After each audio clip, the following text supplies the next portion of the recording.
인자하시면서도 연극 무대에만 올랐으면은 아주 무서운 사람이었어요.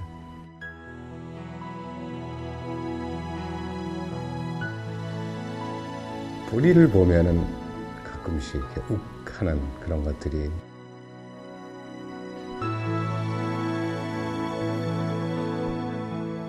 죽음의 순간까지도 연극 무대를 올렸다는 그 사실 하나만으로도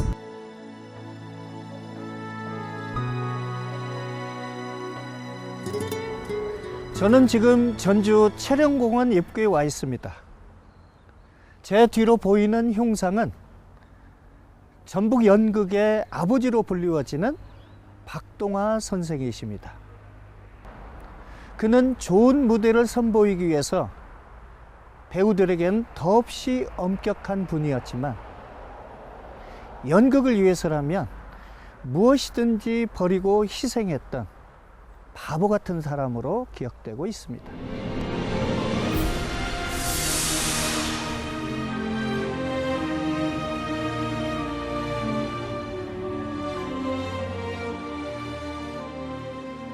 박동화는 1959년 국립극장 희곡공모전에서 나의 독백은 끝나지 않았다가 당선되며 본격적인 극작가의 길을 걸었습니다.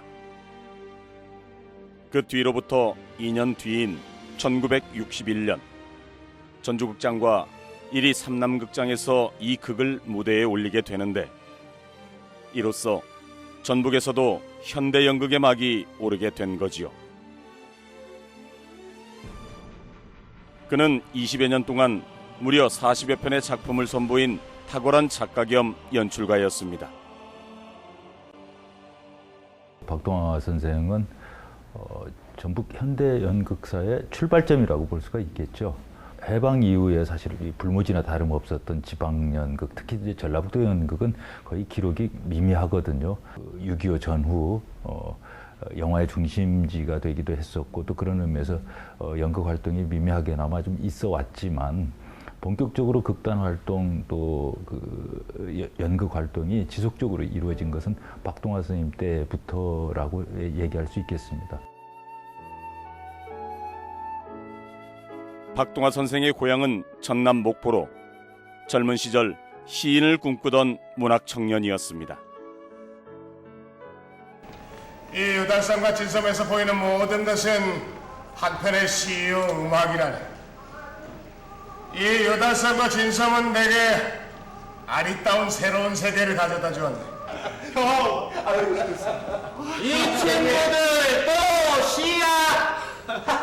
참. 예, 선생님 안녕하세요. 동화야, 네 mon스러 씨 때문에 고생하지 말고 희곡을 써보는 것이 어떻겠노? 경제적으로 어려움을 겪으면서도 시를 고집했던 박동화에게 한 신문에 실린 시 못 쓰는 시인이란 평은 연극으로 마음이 기울게 되는 계기가 됩니다. 시가 뭔지도 모르고 감상만 선생님! 그만하시라요. 한 방울의 기름 단 한 개의 양초가 없어서 글을 쓰지 못하고 지금 양복 바지 양복 저고리를 입고 일본으로 간다는 것은 비애와 절망, 고통과 번민, 증오와 악심, 그리고 저주. 26살이 되던 1936년 봄, 일본 유학을 감행한 박동화는 그곳에서 신극을 접하고 그에 돌아옵니다. 플래시!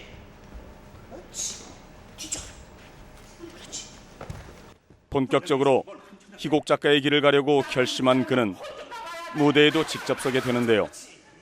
경험을 쌓을 겸 하루 두 끼 설렁탕으로 줄인 배도 채울 수 있다는 후배의 조언이 큰 역할을 했습니다. 마약하고 지독한 구두쇠 같은 이라 뭐라고 했냐고?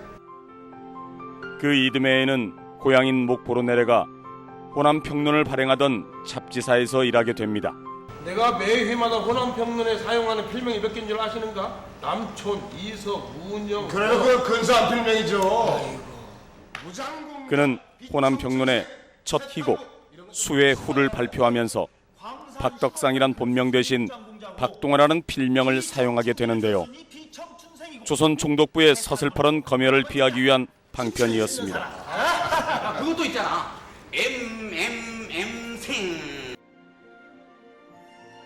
박동화가 전주의 터전을 잡게 된 건 서울에서 학교를 다닐 때 사제관계로 만났던 김두원 전북대 총장과의 인연 때문이었습니다. 혼란의 시기, 작가와 기자로 생활했던 그는 46세 전북대학교 대학신문사의 편집국장으로 새 출발을 하게 되는데요. 그러면서 교내 연극 동아리를 만들어 공연을 올리기 시작합니다. 이것이 전라북도 현대연극의 시초가 된 건데요. 활발하게 활동했던 학생들이 사회로 나가면서 무대를 올리기조차 어려워지자 박동화 선생은 졸업생들을 중심으로 창작극회를 만들게 됩니다. 나의 독백은 끝나지 않았다를 시작으로 차질, 왜 싸워, 두주막 등의 작품을 매년 무대에 올리게 되는데요. 창단 4년 만인 1964년 전국 규모의 대회에서 최우수상을 수상하며 전북연극의 가능성을 확인하게 됩니다. 창작극회가 여기에서 만들어질 즈음에 아주 왕성하게 다른 지역에서도 그 극단의 어떤 창단 분위기가 일었던 것 같습니다. 하지만은 그 이후에 명맥을 이어온다고 하는 것은 이거 쉬운 일이 아닌데, 먹고 살기조차 힘들었던 시절, 척박한 지역의 연극관에선 배우를 구하는 일조차 쉽지 않았습니다. 변변한 벌이가 되지 않았던 탓에 전문적인 배우가 된다는 건 상상할 수도 없었던 일입니다. 뭔가 끝까지 자기 신념이 있어야 연극을 하지, 그렇지는 못해. 그때 당시 이제 배우들을 보면은 이분이 MBC에 있던 분, 이분은 교대 나와가지고 이제 교사하려고 했던 것이고, 이 사람이 말하자면 직장이 있어가지고 지금까지 해오고, 거기다 그때만 해도 직장이 조금 있던 분들이고, 조금 오래되면은 결혼을 해야지, 직장 잡아서 먹고 살아야지. 그러다 보니까 7, 8년 하면 그래도 중견이거든. 이제 안 나타나고 그러니까. 근데 오직은 뭐 부모가 뭐라고 그러냐면, 같은 대학교에 나왔으면서도 이놈은 취직해가지고 부모 용돈 주는데 너는 부모한테 용돈 다 간다고. 한 집안의 가장이었던 박동화 선생 또한 경제적인 어려움은 피해갈 수 없었습니다. 남들이 보기에는 참 잘 살아야 되는 가족이었어요. 왜냐하면 그때 당시 엄마는 국민학교 선생이었고 아버지는 대학교에서 계셨고, 근데 우리는 항상 힘들었어요. 왜냐하면 아버지는 엄마가 돈을 벌거나, 옛날에는 뭐 개 같은 거 많이 하잖아요. 그래서 엄마가 개를 해서 돈을 모으면 또 그거 갖다가 연극하신다고 하시고, 그리고 그러면은 우리는 다시 또 폭삭 망하고. 그래서 가족들은 그 연극에 대해서 좋은 인식이 없었어요. 참. 근데 이제 이 나이에, 그 나이까지도 오직 그냥 연극에 미친 듯이 매달렸던 그 정열적인 모습이 얼마나 한 인간으로서 매력적인 모습이었는가 이제 새삼 느껴요. 새삼 느껴요.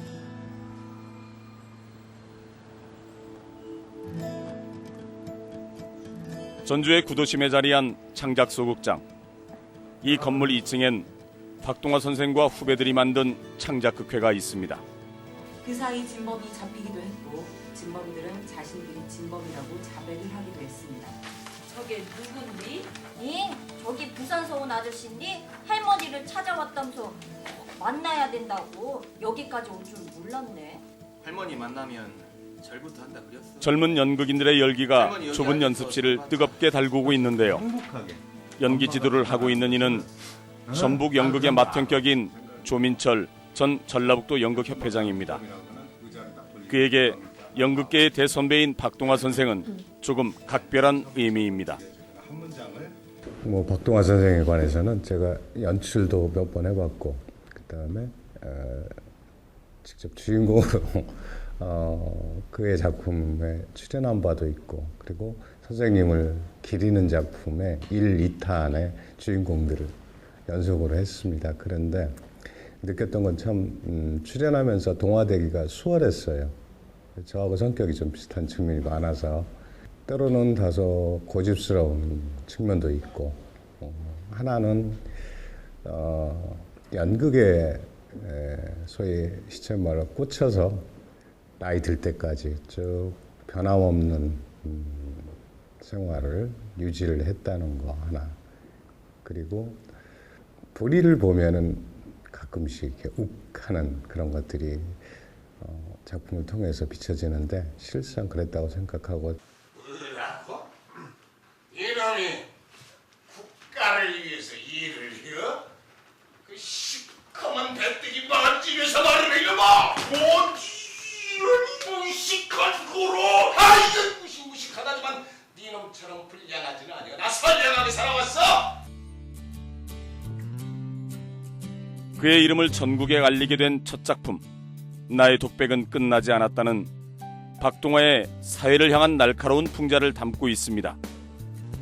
주인공인 젊은 검사의 독백을 통해 부패와 타락에 빠진 사회를 통렬히 비판하고 엄중한 경고의 메시지를 보내는 내용인데요. 공연이 올려질 때마다 뜨거운 객석의 반응은 그를 금세 중진 희곡 작가의 반열에 올려놓게 됩니다. 이후에 쓰여진 그의 작품들도 마찬가지로 불의에 타협하지 않는 일관된 신념을 보여주는데요. 이는 항상 가난했지만 탐욕적인 권력과 부에 흔들리지 않았던 그의 삶과 너무나 닮아 있습니다. 저희 식구들은 가운데 이름이 6남매인데 전부 다 가운데가 의자가 들어가요. 근데 아버님은 술을 좋아하셔가지고 건하게 드시면 자식들을 다 불러서 앉혀요. 그리고 항상 주문처럼 저희한테 한 얘기가 있어요. 인간은 딱 두 가지가 필요하다. 한 가지는 의로워야 된다. 그리고 또 인간이라면 정이 있어야 된다. 그래요. 들을 때마다 우리 자식들은 정말 듣기 싫잖아요. 그래서 정말 듣기 싫어하고 거기에 참여하는 것도 한 귀로 듣고 한 귀로 흘렀는데 그래도 이제 삶을 이 정도 살아보니까 아버지가 주신 그 메시지가 참 이 삶을 살아가는 데 있어서 진짜로 우리가 갖고 가야 되는 거구나.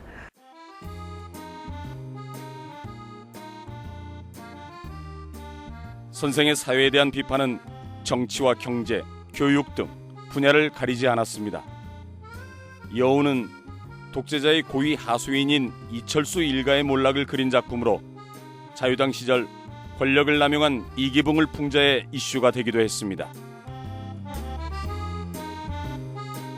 공사장 같은 작품에서도요, 역시 권력, 돈으로 상징되는 어떤 그 권력을 휘두르는 사람들, 그리고 또 그로부터 이렇게 피해를 입는 정말 대다수 선량한 사람들, 이런 어떤 그 강한 대비, 강한 그 갈등 구조 속에서 바로 박동화가 평소에 그 돈과 권력에 대한 어떤 그 증오가 얼마나 뿌리 깊은가, 이런 것들을 작품을 통해서 보여주고 있습니다.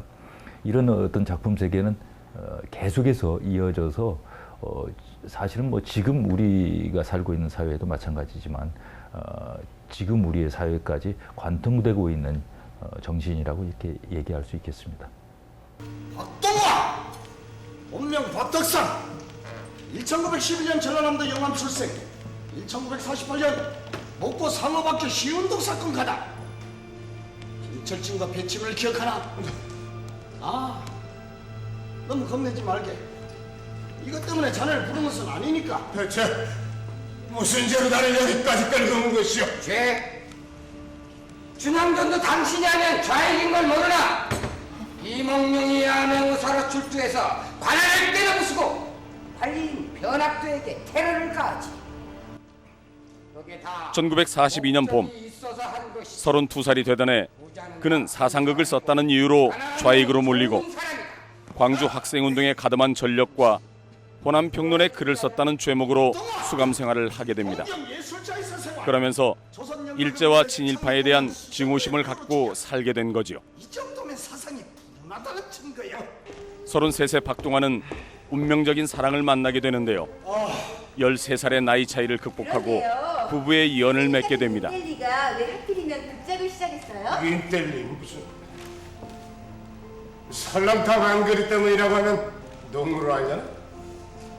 그 배우 한 명이 설렁탕을 내게 사줬는데 그때부터 같이 지내다 보니까 이렇게 됐지 뭐야. 동탄주 선생님. 농담 아니야. 나이차가 많은 둘의 사랑이 작품 곳곳에 나이차가 많은 그 부부의 모습으로 계속 등장하고 있습니다. 이런 모습이 대부분입니다. 몇 개 작품에서 발견이 되는데요. 예를 들어서 상수에서도 발견이 되고 그 여운 같은 데서 발견이 되는데요. 젊고 예쁜 부인에 대한 그 미안함입니다. 나이 든 남편으로서 내가 잘해주지 못하는 그런 미안함 같은 게 있는 거 보니까 아마 그런 생각이 아마 본인의 결혼 생활이 그 작품에 투영이 된 게 아닌가 그런 생각이 듭니다. 그의 남달랐던 아내에 대한 사랑은 일기에서도 쉽게 찾아볼 수 있습니다. 아내는 이 말을 내 앞으로 내밀었다. 확실히 아내의 이마엔 흰머리가 하나 있었다. 처음 보는 아내의 흰머리다. 남편인 내 머리에 선 검은 머리를 찾아보기가 힘들 정도로 말 그대로 백발이지만 남편인 나와는 13살 차이가 있는 내 아내는 나이에 비해서 무척 젊어 보이는지라 아내의 머리에서 흰머리를 발견하게 됐을 때 나는 놀라지 않을 수가 없었다.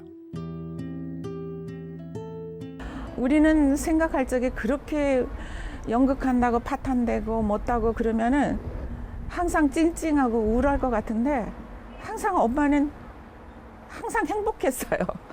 그래서 참 아버지가 참 많이 엄마를 사랑하고 부부 사이는 참 좋았어요. 엄마는 한 번이라도 불평하거나 그런 걸 지금 본 적이 없는 것 같아요. 굉장히 긍정적인 마인드를 가지고 있었던 것 같아요. 일평생 연극에 미쳐 살아온 남편에게 실은 내색 한번 하지 않았던 아내 김수산 여사.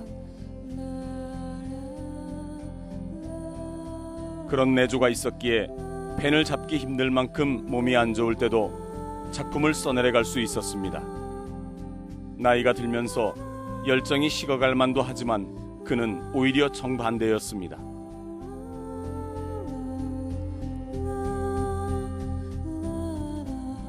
아버지가 작품을 쓰실 적에는 항상 집에서 엄마가 옆에서 앉아요. 책상을 밥상을 딱 갖고 거기에 앉아. 그러면 아버지가 대사를 읽어주는 거예요. 그러니까 예를 들어서 영희 그러면서 영희 왜 이래? 그러면은 그것을 그 억양을 그대로 표현을 하시는 거예요, 아버지가.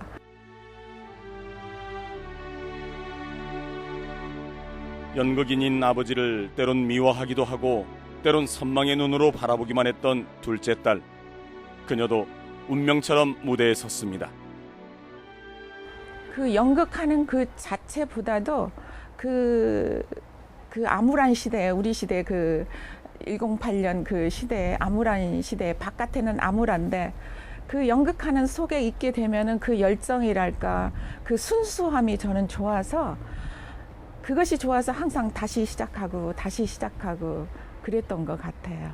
죽음의 순간까지도 연극 무대를 올렸다는 그 사실 하나만으로도 모든 연극하는 사람들 머릿속에는 분명하게 각인이 되잖아요. 그가 어떤 삶을 살아왔던 것들이. 예나 지금이나 연극 공연 한 편을 무대에 올리는데 꼭 필요한 건 돈입니다. 모두 다 어려웠던 시절 선뜻 자신의 재능으로 도움을 준 지역의 예술인들이 있었기에 박동화 선생은 외롭지 않았습니다.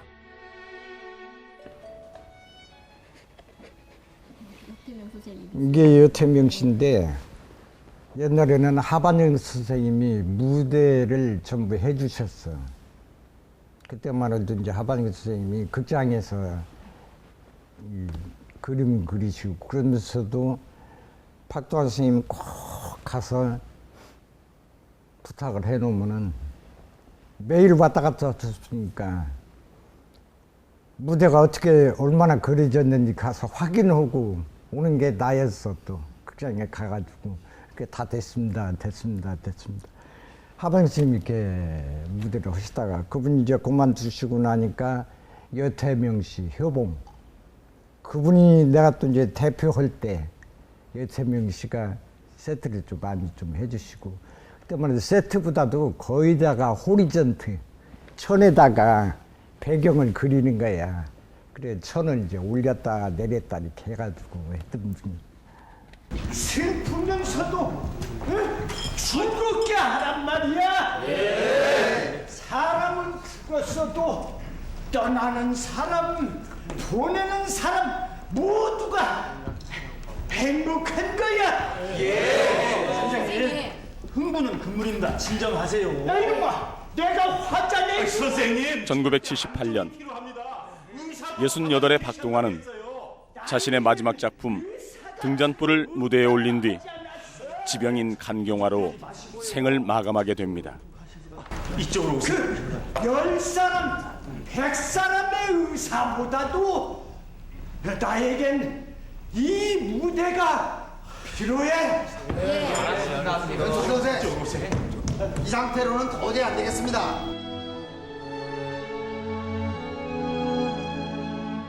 찬바람이 조금 불어올 때 11월 달쯤 되면 아버지가 좋아하시는 게 있어요. 저쪽에 옛날에 그 설라방 골목 이쪽에 가면은 저기 정종에다가 사시미 해서 드시는 그 습관이 있으셨는데 따뜻한 정종 하나에다가 사시미를 먹던 우리 아버지. 그래서 그 근처 지나다 보면은 아버지가 불현듯 생각나면서 아버지가 그 근처 어디에서 정종 한 잔을 기다리고 있을 텐데 그때 당시 내가 거기에 합류할 수 있었으면. 근데 그때는 그렇게 그게 싫어가지고 도망치고 그랬는데 이제는 같이 정종 한 잔 기를 수 있었으면. 나는 그렇게 컸는데 아버지를 인간으로 이해할 수 있도록. 근데 이미 이제 그거는 있을 수가 없죠. 그렇죠. 그가 타계한 지 38년. 연극인 박동환은 세상에 없지만 그의 분신과도 같은 창작국회는 끊임없이 작품을 무대에 올리면서 전북 연극의 오늘을 보여주고 있습니다. 너 두만강 건널 때 말이다. 네 아버지가 널 먼저 기도 하고 버린 것 같기도 하고 말이야.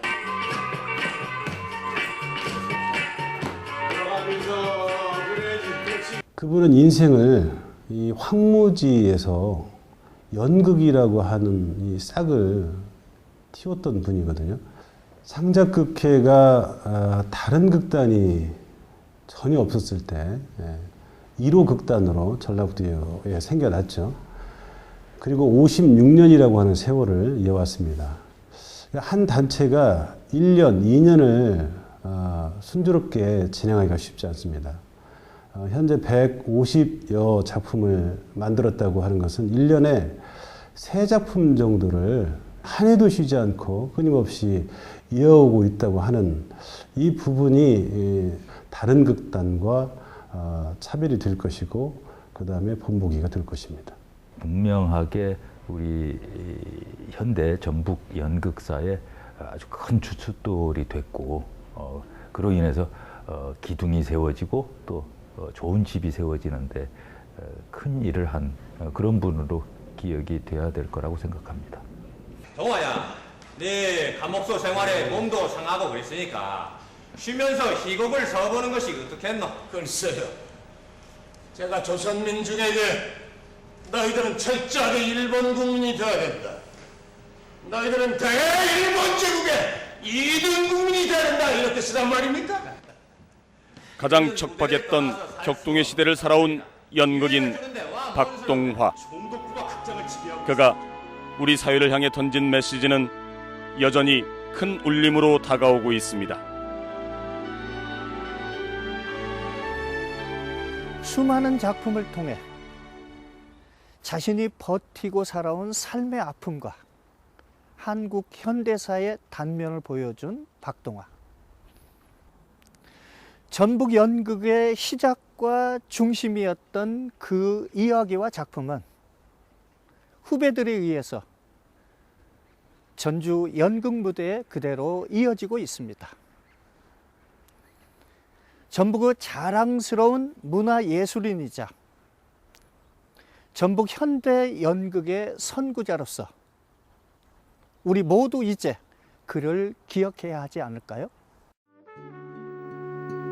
밤에만 연습하니까 낮에는 또 직장 다니는 사람도 있고 꼭 밤에만 와서 연습을 해야 되니까 그런 어려운 점이 있었고, 배우들한테 없으니까 찾으러 다니는 거예요. 또 박동화 선생님 배우들을 어떻게 함께 또 하나씩 또 모시고 와. 그렇게 해서 참 위기일발이야 어떻게 보면. 그래도 어떻게 막은 오른다가 박동화 선생님 그 네임이야. 그래도 막을 오른다.